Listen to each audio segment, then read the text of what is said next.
This is Twins Tuesday Live. Twins Tuesday, right here on Fox 9, and it's not a night at the ballpark unless you run into TC Bear, and apparently we did. There he is, getting ready for the 6:40 first pitch here, the Twins and the Mets. Yeah, and that's just the warm-up for TC Bear. I mean, that's just the calisthenics. Beautiful field, too. He's going to get so pumped up here in just a little bit. Beautiful field. Always beautiful out here at Target Field. Welcome to Twins Tuesday. Hey, TC. Hi, TC. Welcome. All right. Glad you're here. Glad we're partners with you guys for Twins going to win tonight? 15 games. I know. Love it. Love it. We are right underneath the Win Twins sign and the Cutwater Bar. Pizza Luce is also over here. We've got some great music playing. This is your lead up to the Twins pregame show. The Twins taking on, as I said, the Mets. That first pitch is at 6:40, right, TC? Yep, you can't talk. I know you can't. Broadcast games also to follow. We're going to have 15 of them on this year. 15 games on Fox 9 starting tonight and through early September, all for free on TV. We're doing it old school. Yes. Over broadcast TV, free and all. And there are some theme nights we want to mention as well. July 8th and August 19th, Wine, Women, and Baseball. Perfect. September 2nd, Bark at the Park. That's the best night for TC. And also today across Major League Baseball, it is Jackie Robinson Day. On this day, 78 years ago, Robinson made his MLB debut as the first black man to play for the league. Number 42 played for the Brooklyn Dodgers and was Rookie of the Year back in 1947. We have some special guests coming up, including someone who has personal connections to Jackie Robinson. The theme we'll hear, Black National Anthem sung by the local all-sibling band, None Above. So that'll be later in our show as well. Also tonight, the Twins unveiling the new bronze statue on Sunday. So fans coming out will get to take their picture in front of that statue honoring Minnesota's own Joe Mauer. The 8-foot-tall depiction of him is right outside of Gate 34 Check that out. on Did the you plaza. see on the way in? Yeah, it's beautiful. The artist did a wonderful job. Yeah. And Mauer, of course, St. Paul native, played all of his 15 seasons here with the Twins, and he was inducted into the Hall of Fame last summer. TC, did you give it a Cooperstown. thumbs up, the Joe Mauer statue? Oh, it's so good. It actually looks like Joe. So sometimes they don't. It's you know, I think probably working with bronze is difficult because we've seen that with some professional athletes, but great place to go get a picture and a selfie taken before you come into the game tonight. All right, Ian Leonard is with us here tonight as well, here at the ballpark. Ian, a beautiful night for a baseball game starting in, well, about an hour. It really is. Now, look, you mentioned that we're at the Joe Mauer statue. I am, but I've been put to work. So please, talk amongst yourselves. Let me get... No what? No hip shots. Okay, boy, this is getting harder and harder. Okay, you guys make sure that I got a good... They came up and they said... Can we get a picture with you? Yeah, you want to take a picture with me? Sure. Hold on. Here, you give me your camera and I'll take this. You know, I know you're expecting more, but it's the Mauer statue and there's so much going on. I have to tell you. Okay, ready? 1, 2, 3, cheese. Cheese. There we go. Thank you. You're welcome. I have to tell you that when you see some statues in person, they're really incredible. This one is really, like, amazing, incredible. It's that stance, you know. It pops up from behind the plate and he's about to throw. Incredible stuff, and just a gorgeous statue. And of course, you think about how popular Joe is. You know, hometown boy who played all those years with his hometown team, and now with the statue on a gorgeous Tuesday night. I don't think there's anything better than that. How about that thing? They came up and they just went, "Could you take a picture for us?" I'm like, yeah, okay, sure. I'm going to be on live TV, but why not? Here, you guys. I don't want to get in your way. Let's go over here. But it is a gorgeous night. Anytime you come to the ballpark, there was a guy, a Mets fan, who was wearing shorts. I'm like, I don't know whose forecast he was watching, but here in the sunshine, and I was just mentioning to Richard, our photojournalist, where you find yourself in the area of Target Field. Right now we're out on the plaza. As long as you're out of the wind, a little bit of late afternoon, early evening sunshine, it's not bad. You get inside the wind tunnel that is most often Target Field, and, oh, sorry, I'm getting you into the sunshine there, Richard. It gets a little hard. The lineups just went in. So, so the first pitch is about an hour and 8 minutes from now. People are already arriving. They're excited. The Mets are only here 3 times this year. I counted, I'm going to say this quietly. I counted more Mets fans than Twins fans in the lineup. There, I said it quietly. There, I said it. It is Fox 9. The Twins are on Fox 9, and we are live at Target Field. Randy and Kelsey, I know you're up there in the gorgeous sunshine overlooking center field. What's the view like? Because I think it's pretty cool. You know, we watching are not batting, in the cheap seats, yeah, put it that way. Watching batting practice was a lot of fun earlier today. We've got a great view here. Yeah, it's awesome. Well, Tuesdays are dollar hot dog nights here at Target Field, which is a big, popular night for, well, people like Ian. He can throw down He did 8 mention to 10 of them. he was going to try to see how many he could eat. Yeah. I don't know if he'll do that on camera or not, but just I wouldn't advise it because an update on we that. do have to go back to the studio later. So You know how he is, though. It's a tough assignment, looking out for some of these concession stand deals. We sent Rob Olson out today to investigate what's going on. Rob? This is a long-standing tradition and impressive. We're back here in behind the scenes for the assembly line process of getting the dollar dogs ready to go because they know that there's going to be a big run on them. The gates just opened, and so boy, you'll be doing this for. This is just, you get carpal tunnel there wrapping hot dogs. This is all they've been doing. This is where they come from. The steamer down here. Dan, you've been part of the concessions going back to the old Metrodome. Yep. And Dollar Dog Night was always a big thing. They're still a big thing here. Yes, that they are. We get lines all the time. Eaten by the dozens. I remember that when it started at the Dome, and when it started, it was so overwhelming that I think then they had to put a cap on how many you could serve in a night. I know now it's set at 20,000, and how do you keep up with the demand, or how do you? I know you can cook hundreds at a time, right? Yeah, we can. So we have a good crew, and that's the main thing, and get assembly line and a procedure of getting them done. And so is there a burst of it? I know you said you were doing like 500 at a time right now.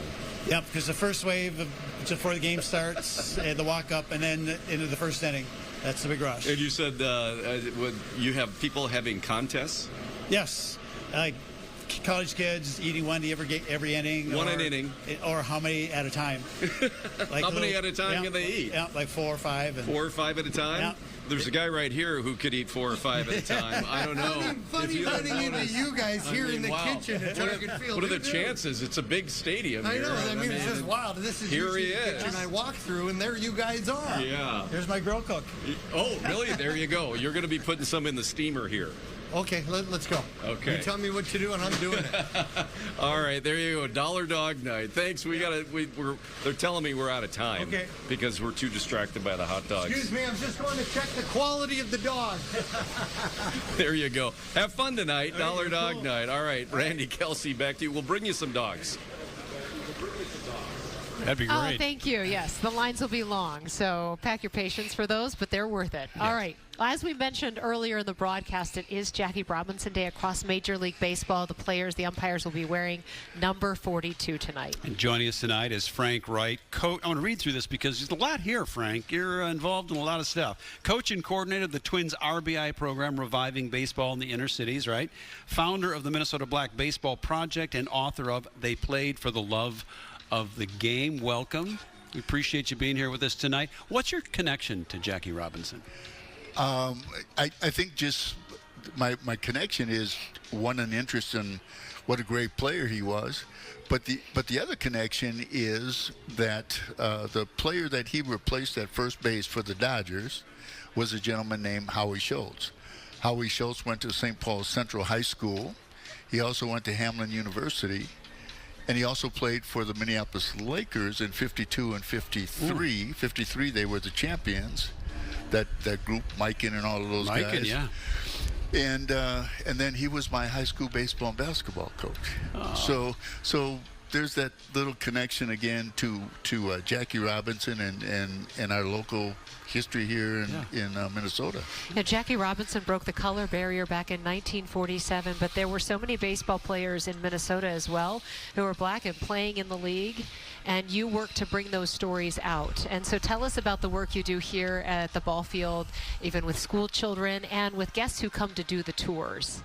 I'm really happy, first of all, that the Twins, under the guidance of Dave St. Peter, have looked to have Target Field as a living museum of baseball history. And within that is black baseball. And Minnesota we've had a number of great teams. If we go way back to 1907, there was the St. Paul Gophers, or some people refer to the St. Paul Colored Gophers. One of the best baseball teams in Minnesota history.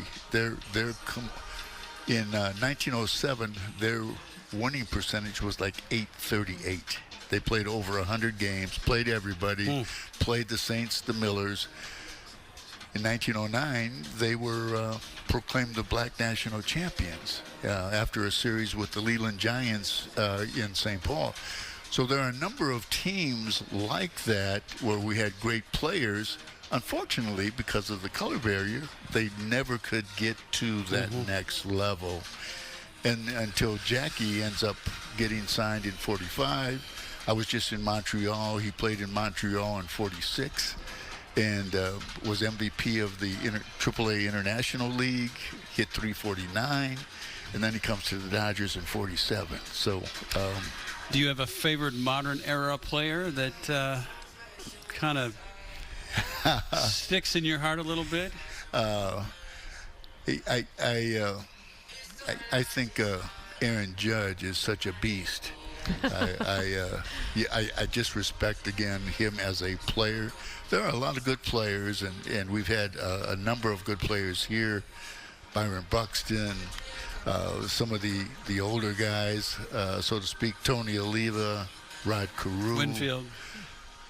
David's like my brother, so Winfield, one of the greatest athletes out of Minnesota history. Yeah. And so a lot of good players that have played here in Minnesota. No doubt. Yeah. Frank White working to revive baseball in the inner cities, and then working hard here at Target Field to bring out those stories of the young men who were playing in the 40s and 50s, those young black men who were playing baseball and changed the face of the game. Giving tours tonight on the United Healthcare suite level, but you don't have to have tickets in the suite level to do one of those tours. Correct. So All are welcome. Yes. Frank, appreciate you being here. Randy, Chelsea, thank you so much. Appreciate it. All right. thanks for being on with us. So Thank you great so talking much. with you. Thank you. Thank you. All right. Well, Jim Rich is going to join us from the field coming up next right here on Twins Tuesday on Fox 9. It's a great night at the ballpark. We'll be right back.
You're watching Twins Tuesday Live. And welcome back to Twins Tuesday Live here on Fox 9. Beautiful night out here at the ballpark as we get ready for this game tonight at 6:40, first pitch against the Mets. And for the crowd out here tonight, they're going to be treated to a little bit better weather than the crowd had last night with some rain and colder temperatures. But we are so excited to carry this game, and we'll be carrying a lot of games. 15, in fact. 15 total throughout the season from now until September on broadcast television. Tuesdays and Saturdays, right? That's right. A real treat for us and hopefully for you, the fans. One of the guys involved in that, Jim Rich, and Jim is down on the field right now. He's going to be part of our broadcast tonight as well. Jim, you got a chance to talk to a very popular Twins player today. Yeah, you guys know the Twins need a spark right now, right? They've only won 5 games so far this season, and that spark may be very close to joining the club because Royce Lewis said he is getting closer every day. He was taking part in infield today, and I caught up with him just to ask him point blank, Royce, how the heck are you doing? Real close, just excited, you know, being a part of the team, even just being on the bench and rooting for my teammates is it's always special. It means a lot to me because I want to, you know, whether we're doing great or we're doing bad, you know, I want to be there with every moment because at the end of the day we're a family and I want to be there with my family.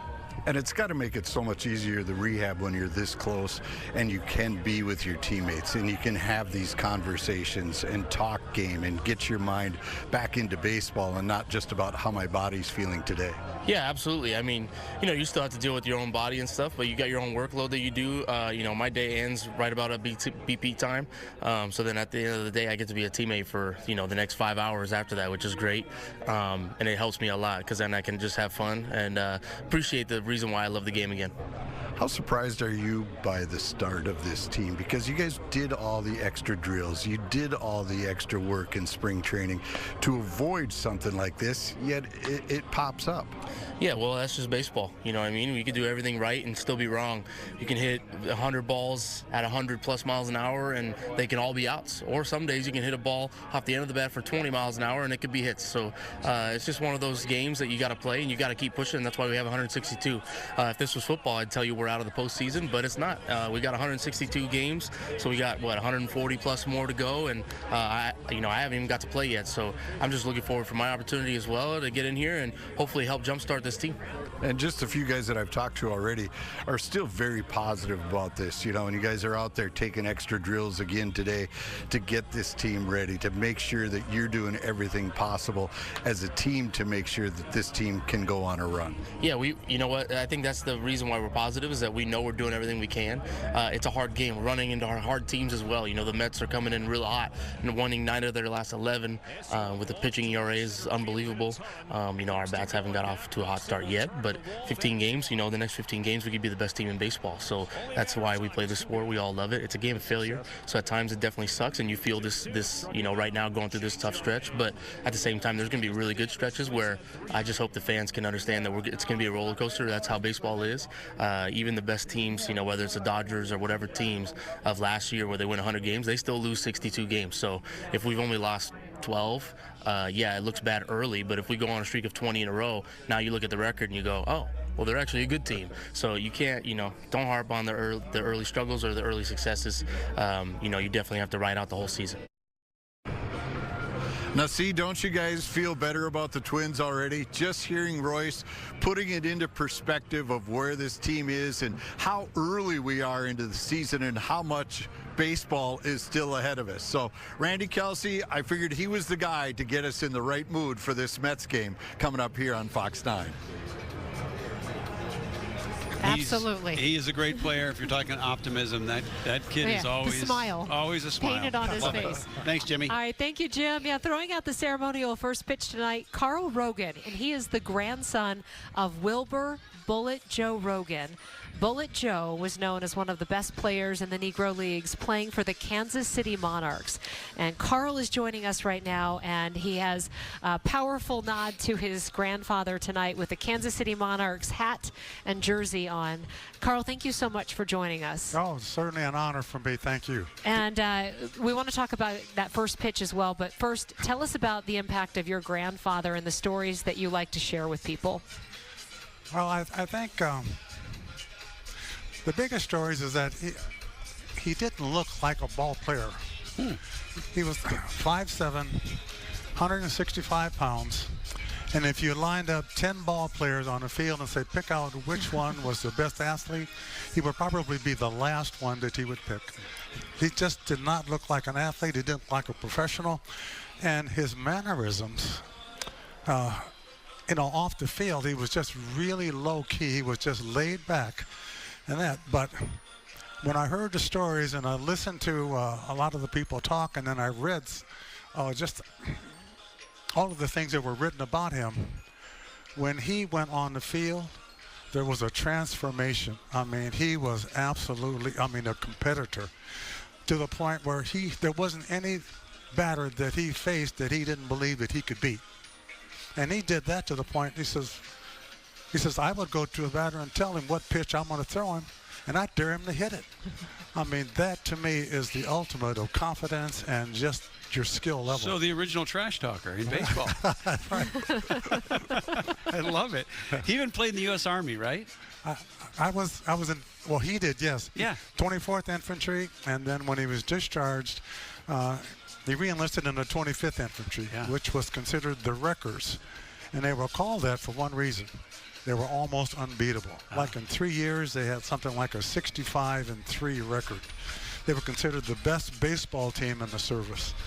They were over in Hawaii at the time, so it had to have been a fun time. Oh, I would think. Got a lot of baseball in there for sure. Here on Jackie Robinson Night, real quick, just tell us how important it is for you and your family to get these stories out to the public, to let them know that some of the best baseball players in the country of their time in the 40s weren't playing in Major League Baseball, they were playing in the Negro Leagues. Well, there's so many good players that people never heard about. And I think the legacy that they added to not just the league, but just to the aura of the team and everything else. I mean, it was fantastic. And you need people to bring those things to light. Let them know that, under those conditions, and you ask yourself, if you were being spit at and called names, how do you perform under that? Right. So it takes a real champion and a real person of character in order to deal with those issues and, and play the ball the way that they want to play. All right. Well, I don't want to make you nervous, but you've got that first ceremonial pitch tonight. How you feeling about that? Well, I was telling people, it's pretty tough to do in 3 weeks, what you haven't done in 60 years. So. I hear you. So you're going to be great out there, Carl. Just get it in the right direction, Carl. When I go out, I do the best I can. That's right. It ain't maybe not the best that I can do all along, but it's the best that I can do tonight. Carl, So it'll be fine. I'm going to give it my best shot. Well, we'll have it on TV, so. Yeah. And when we come back, we have another real treat for you, too. A group of siblings, a group called None Above. They're going to perform for us. We'll be right back. Thanks again, Carl. Appreciate it.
And it's a family affair tonight for the national anthem out here for our Twins Tuesday broadcast. The Minneapolis-based band None Above singing the national anthem before the game tonight. Candace, Maddie Bennett, and Wisdom, take it away.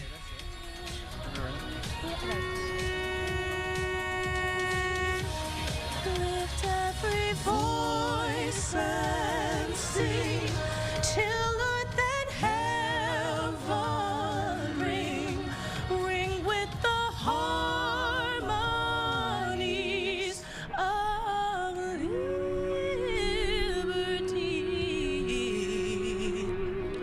Let our rejoices rise high as the listening skies. Let it resound loud as the rolling sea.